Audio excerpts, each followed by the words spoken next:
എടാ നീ ഇതെവിടെ പോന്നു? എനിക്ക് ജീവിക്കണം. എടാ നീ എന്താ സംഭവിച്ചെന്ന് പറ. എടാ എടാ നീ ഇതൊന്ന് നീ മാറ്. എടാ നീ ഒന്ന് പറഞ്ഞേക്കടാ. എടാ നിക്കടാ. എടാ എടാ ദീപു, എടാ ദീപു നീ ഒന്ന് പറഞ്ഞേക്ക്. നിക്കടാ. നീ എന്തായാലും പറഞ്ഞിട്ട് പോ. എടാ പറഞ്ഞിട്ട് പോ. നിന്നോട് മാറിക്കാനല്ലേ പറഞ്ഞു. എടാ എന്താ സംഭവിച്ചെന്ന് പറ. നീ ഇത് കണ്ടോ? അവളെന്നെ കൊല്ലും. നിന്നെ. എടാ ആര്? സോറി, എനിക്കതിനോടൊന്നും പറയാനില്ല. എടാ ആരെന്ന് പറ. പറയാൻ നിന്നെ വിടില്ല. മാറ്റവനെ. എടാ ദീപകേ പറയടാ.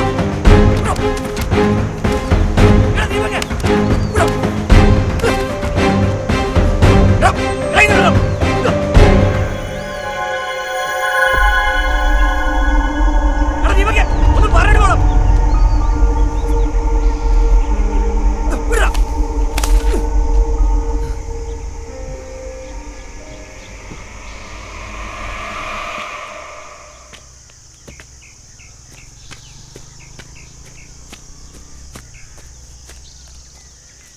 എടാ എനിക്കും ജീവിക്കണം. നീ ഒന്ന് പറ, അവളാരാ?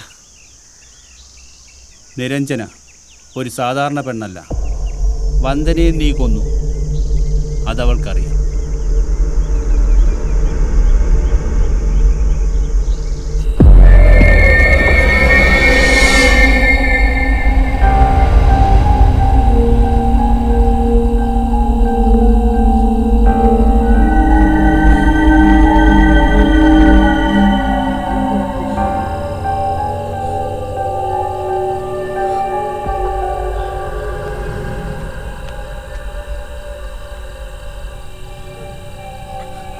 ധീരജിന്റെ ആരാണ്? പറ. വെപ്പാട്ടി? അതോ ഭാര്യയോ? ആ വന്ദനയുടെ കഥ നീ കേട്ടല്ലേ? ആഗ്രഹം കഴിഞ്ഞപ്പോൾ അവനവളെ കൊന്നു. നിന്നെ ഞാനും കൊല്ലട്ടെ? കൊല്ലട്ടെ?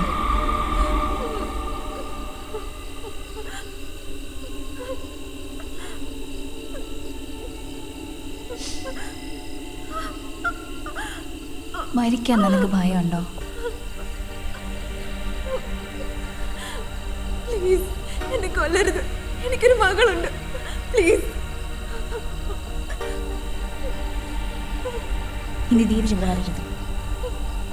നിന്നെ കാണരുത്. വീണ്ടും അവനെ കാണണമെന്ന് എനിക്ക് തോന്നുന്നു. എന്നെ ഓർക്കാം. ഞാൻ നിനക്ക് ഗിഫ്റ്റ് തരട്ടെ. ഒരു മാജിക്കൽ ഗിഫ്റ്റ് തരട്ടെ?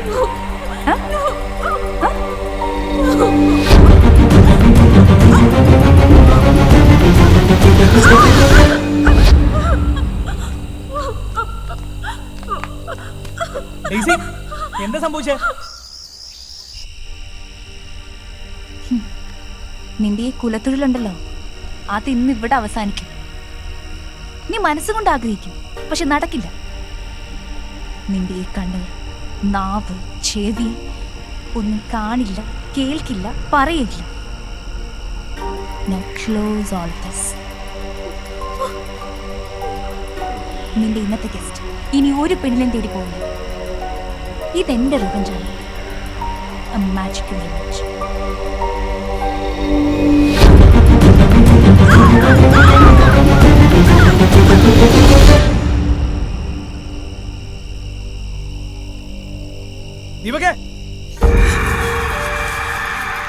അവൻ പാപിയാണ് ദീപ.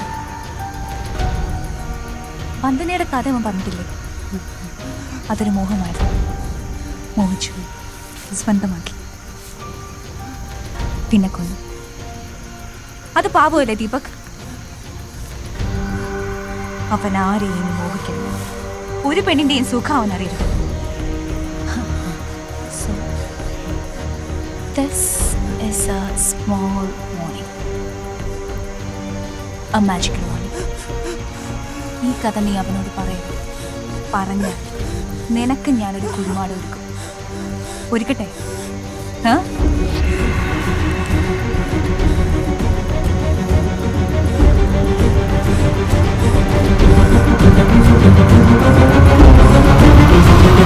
ആ